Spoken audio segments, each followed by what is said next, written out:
The National Service Act of December 1941 legalized the conscription of women for war work. At first, only single women aged 20 to 30 were called up.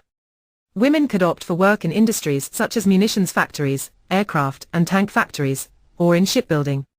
Farming was also an option. They might also choose to join one of the uniformed services, either the Auxiliary Territorial Service, the Women's Auxiliary Air Force, or the Women's Royal Navy Service.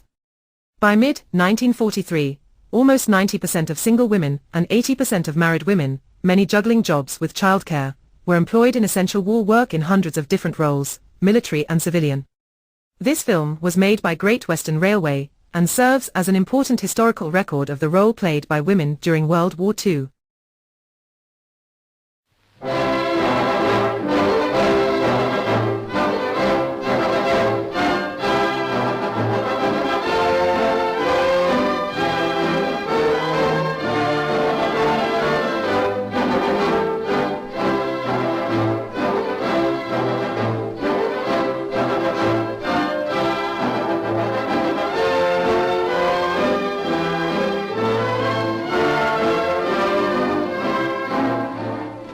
For more than 100 years, the Great Western Railway has maintained an unbroken record of uninterrupted service in carrying the nation's goods and people on their lawful occasions.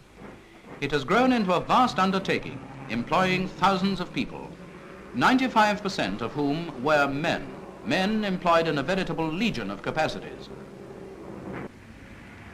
The driver, the guard, the ticket collector, the porter, the booking clerk, the signalman, the carter, and the permanent way worker, they are the familiar types known to all.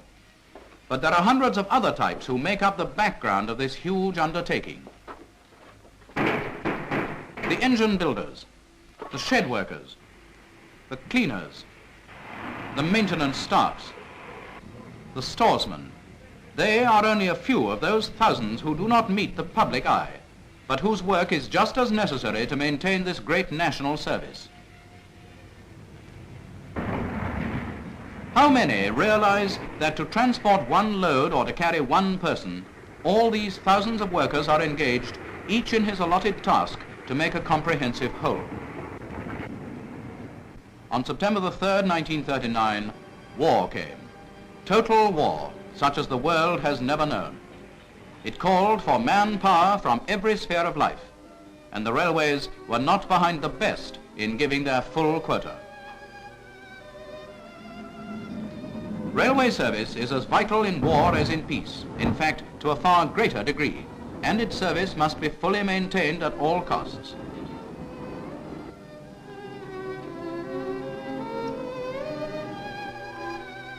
Thus opens the proudest moments in the history of our womenfolk. During the last war, they showed us the mettle of their pasture. In this, they are giving in full that measure and efficiency. Women flocked to the various railway employment offices, where they were carefully selected according to their capacity and rapidly passed into the company's service.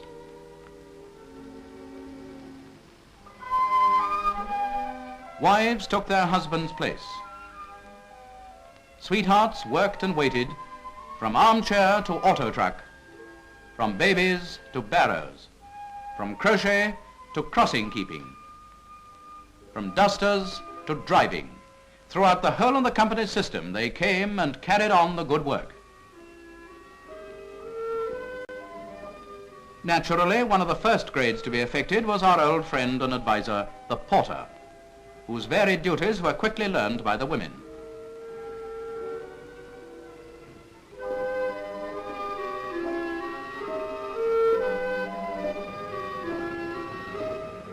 For late travelers especially, how welcome is a little help at the end of a long journey. With the males too, she is on the spot, doing a grand job of work and doing it well.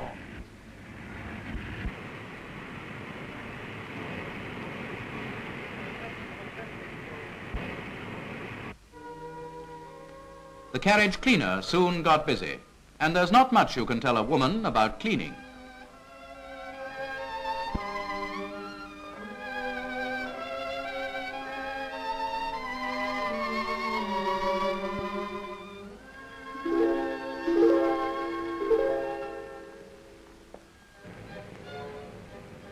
Also the new ticket collector, who can be so inquisitive, but who is always helpful.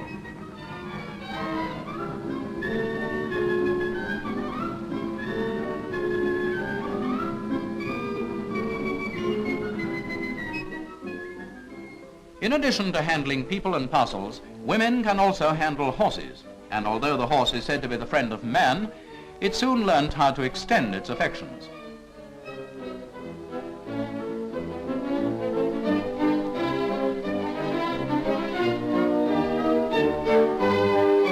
Motors also are willing workers in the hands of women, as witness the fact that our goods are carried and delivered just as efficiently.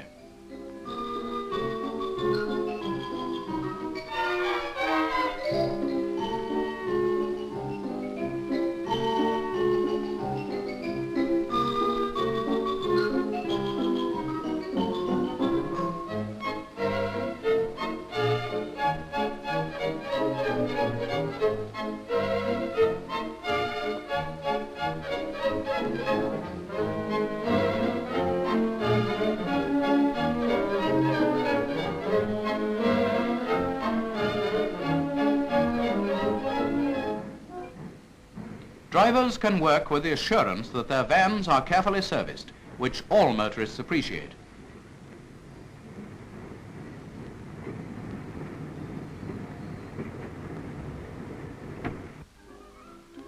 The parcels porter, too, has learned the art of packing things just where they're wanted, ready to hand, a very important factor in saving both time and labor, not to mention claims.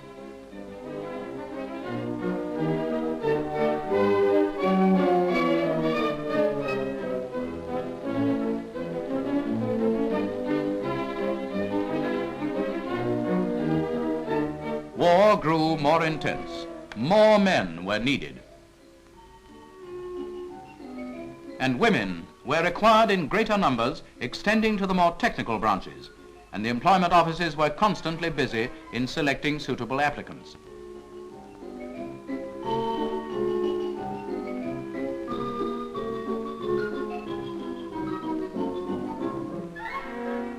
Special training was necessary in some of the more technical departments to ensure efficiency and safety, and the company meanwhile had established schools where women were trained in the more intricate duties, as for instance in the signal school. The instruments known as the block telegraph, which record the state of the line, are studied with especial care.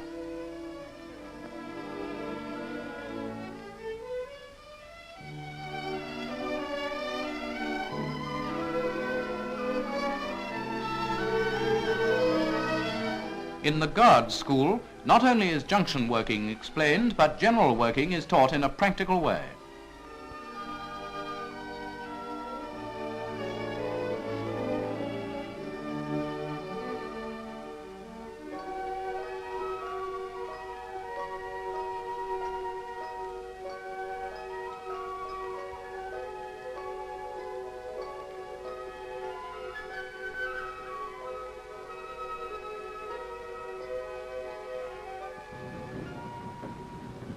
Some of the old stalwarts and experts taught the women the various jobs they were to take over. Practical training was an essential factor and was freely given, both in the great workshops and on the line.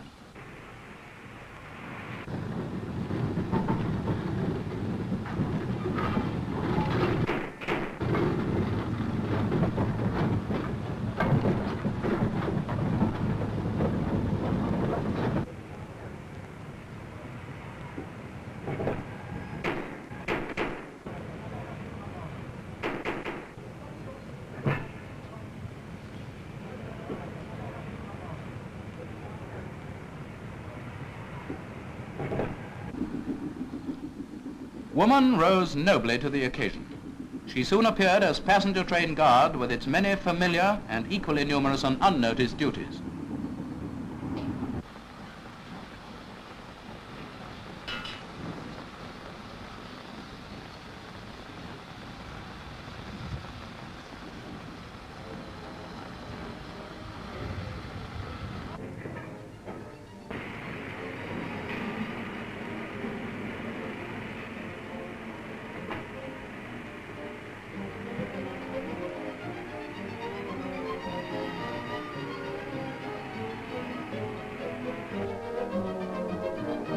A passenger guard has quite a lot to think about besides answering questions.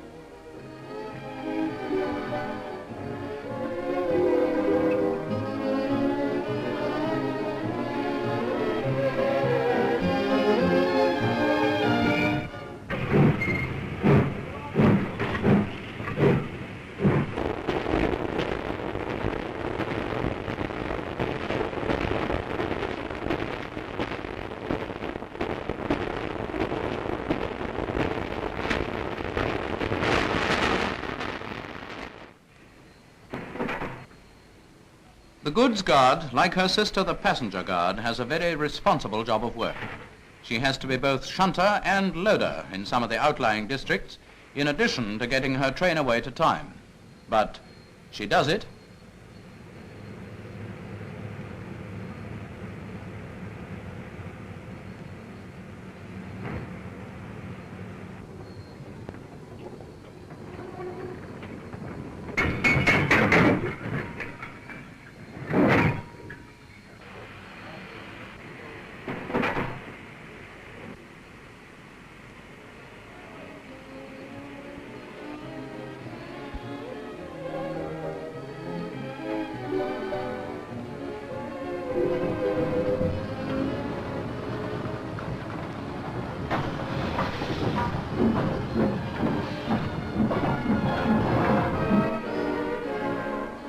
Even in that holy of holies, the signal box, woman's keen mind and firm hand guide and hand the trains.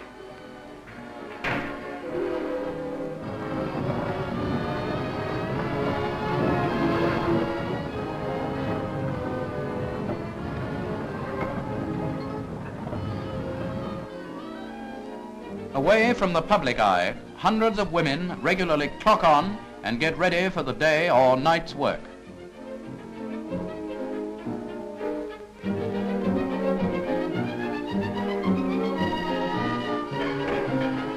In the engine sheds,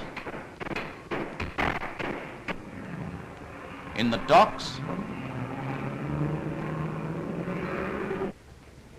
in the goods sheds and the various workshops where the great task of maintaining the railway goes on unceasingly night and day.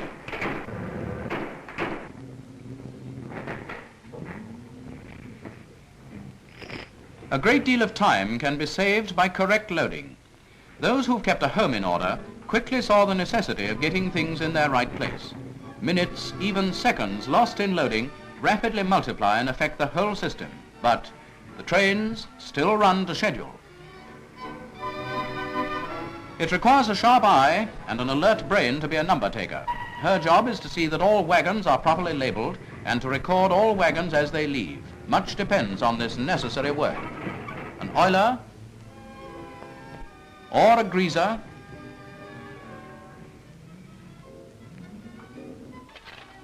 or an engine shed labourer has not got exactly a drawing room job. But who cares for a little honest dirt?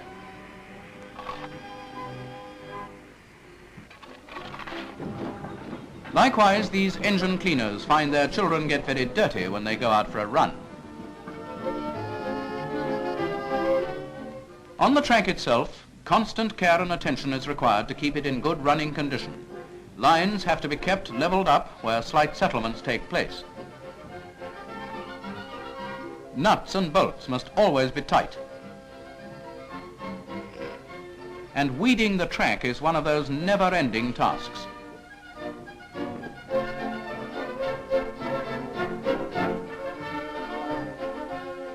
Another innovation on the railway is the making of reinforced block sleepers. The reinforcement is made by bending metal rods and assembling them into frames.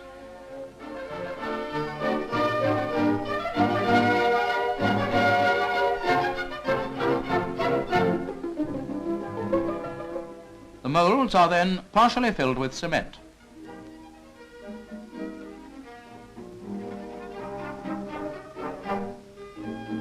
The reinforcement is inserted at the correct level.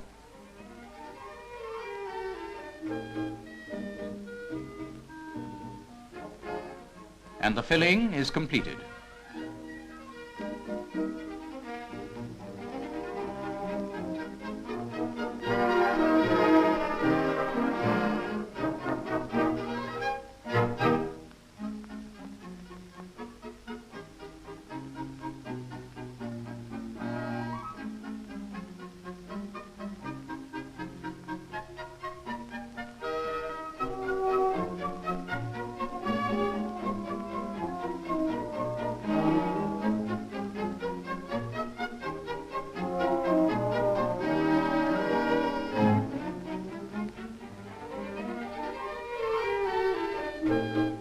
After about 24 hours, the sleepers are turned out and allowed to harden off.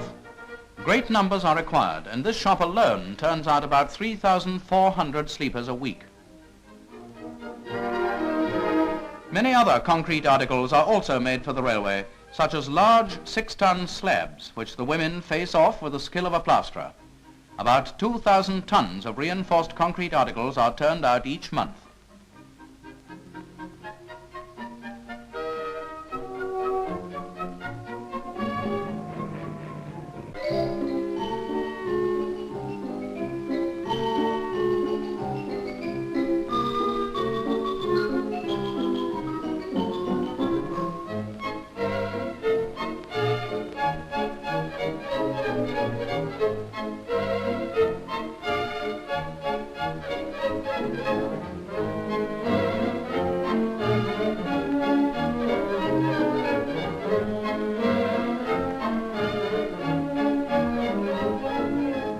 Wooden sleepers are of course still used, and here again women assist in fitting the chairs that carry the rails.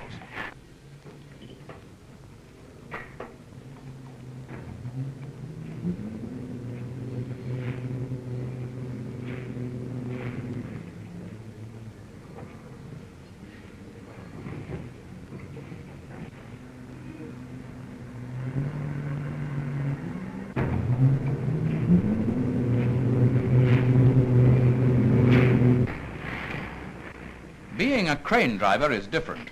There's something exciting in lifting heavy loads, swinging them round and dropping them with precision on an exact spot. One feels like something between a chauffeur and a ship's captain on this particular job.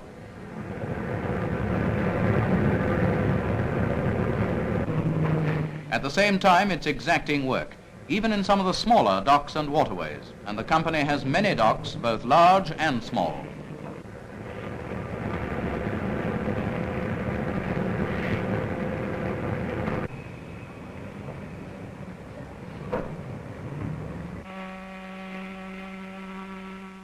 You don't feel exactly like a ship's captain as a dock porter. Still, there's the call of the sea, and likewise the foreman, which all goes to make life worth living, and speedy dock work has been invaluable to the war effort.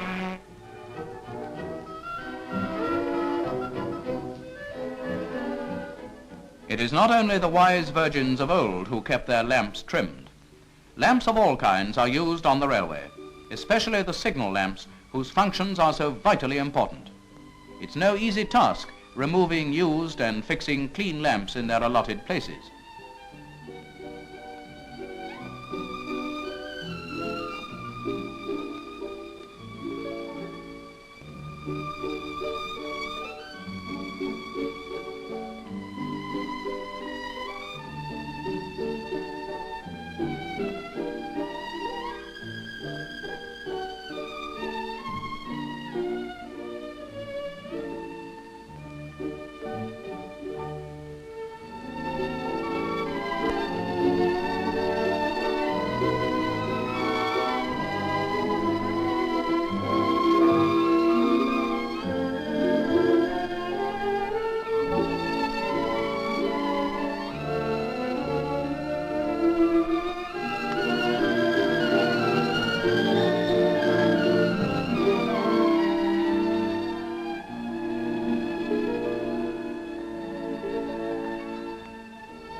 Here again, women assist the linemen, both in tending the various signal appliances on the track itself,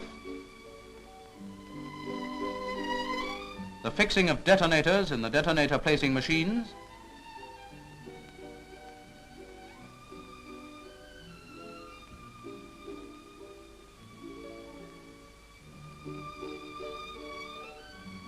and also in taking care of the intricate mechanism of these guardians of our safety, such as repairing telephone equipment,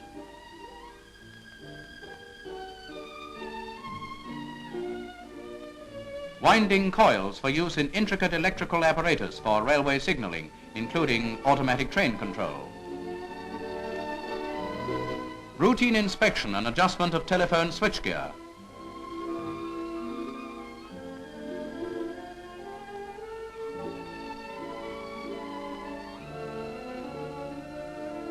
testing and topping up of batteries, energizing phone exchange, etc. Still the calls on the railway increased. More men were required, more goods to be carried, more movements of troops and people, and still the railway responded adequately to all demands. In more of the great workshops, she appeared, polishing the coaches, stacking timber in the road wagon repair shop, helping the boiler maker with his tricky little red-hot rivets,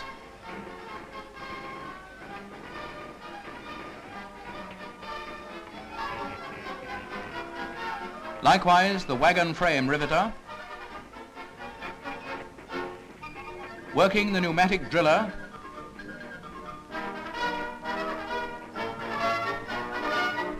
painting in the road vehicle repair shop, a most important job in wartime when new vehicles of all kinds are hard to come by.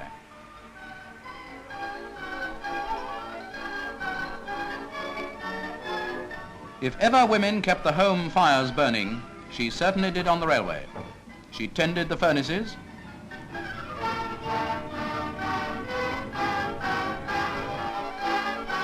and in the forge guided the great hammers to beat the reluctant metal into shape.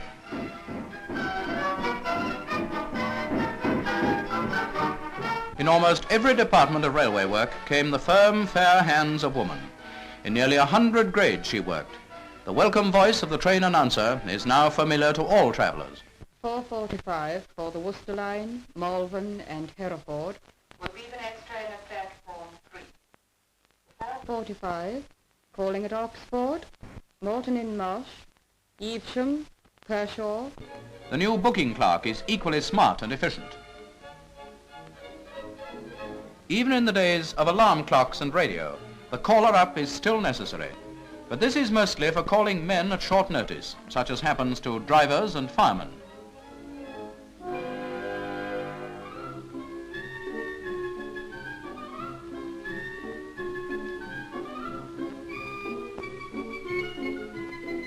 Painters are scarce, and bridges especially must be maintained, so the women were not slow in going over the top.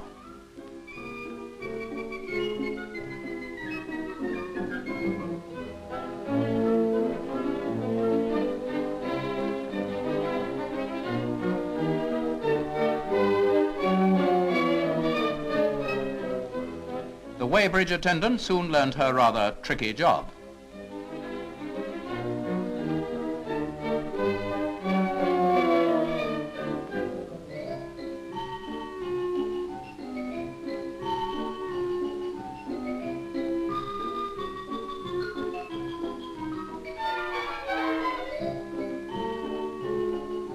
While in the works, the auto truck driver is simply invaluable. The policewoman controls the traffic with the customary smile.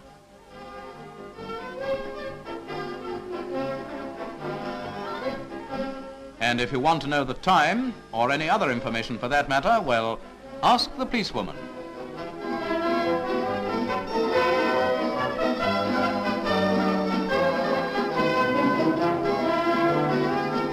And you can trust the dock policewoman not to let a jeep get by.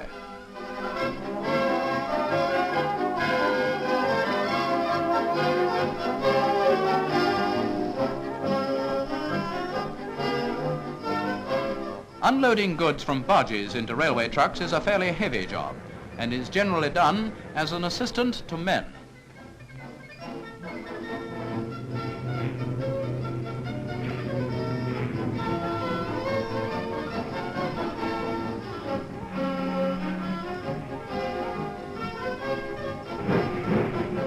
Whitewashing is an applied art, but not so difficult when applied to platform edging.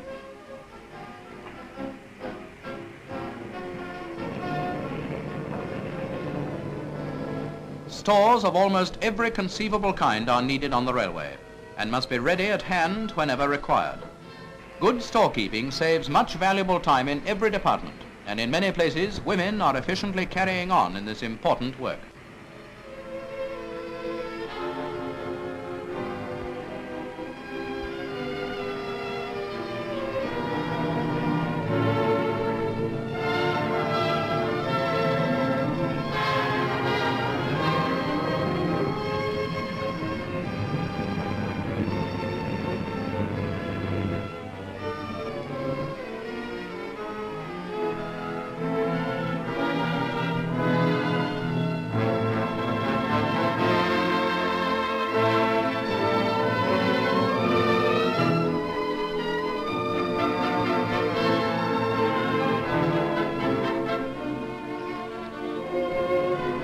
It's amazing how women can handle the massive bogies.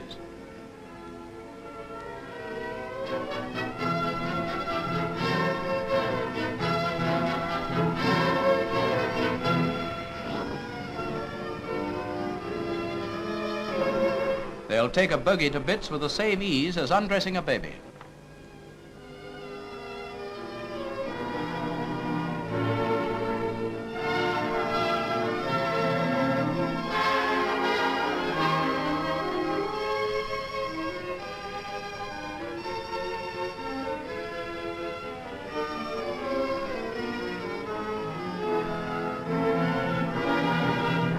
Cloakroom attendant has to do some quick thinking and fast moving to please the public, and our women folk can do both.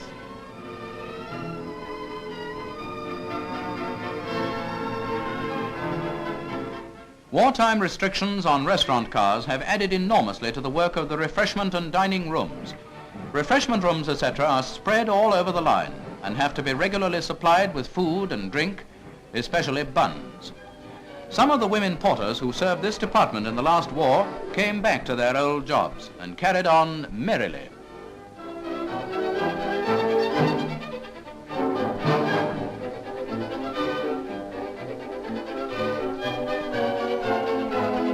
Passengers usually get refreshment at the start of their journey, and Paddington Refreshment Room is generally a busy scene at any time of the day.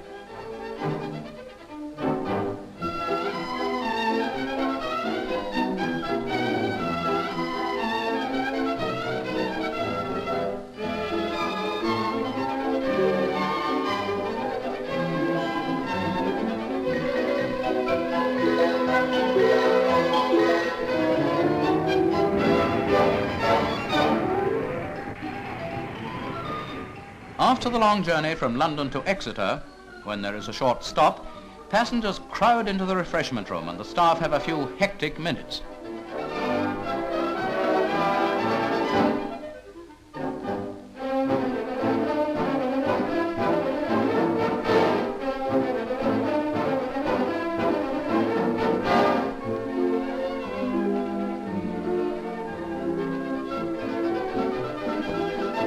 This great change in personnel brought with it the responsibility for the welfare of the women.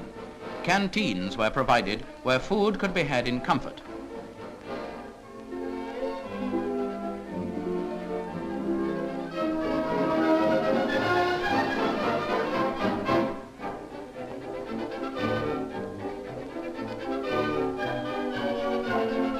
Restrooms were fitted for the convenience of women during the day.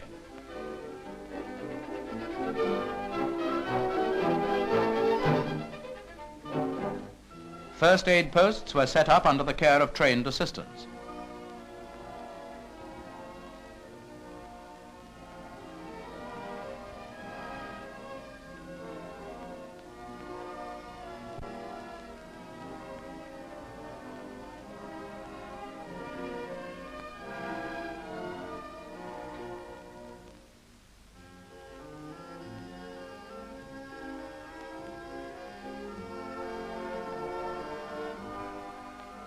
Throughout it all, the human touch was not forgotten, and many and various were the domestic problems the forewoman helped to settle.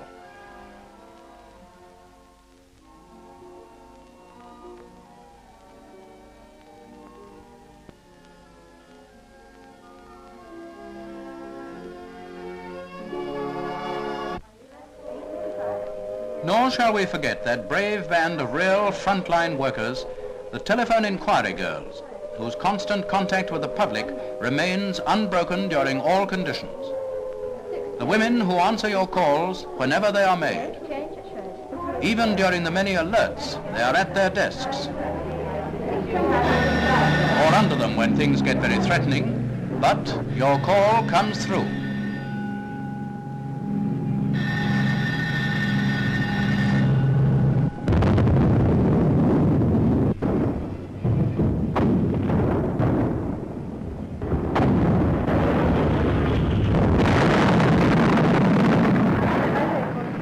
Sorry, Paul, I can't hear you very well. Yes, we will do our best. 8:55 a.m. and that's better. 10:30 a.m. on Sundays, changing at Bristol. Do Wells at 3:10 p.m. Thank you. And so the great national work of the railway goes on, in fair weather or foul. It carries the men of war, it carries the sinews of war, it carries the nation's goods and people.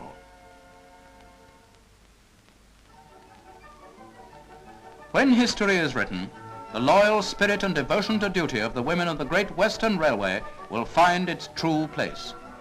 They nobly responded to the call of the country and did their full share, as we knew they would, in helping towards final victory.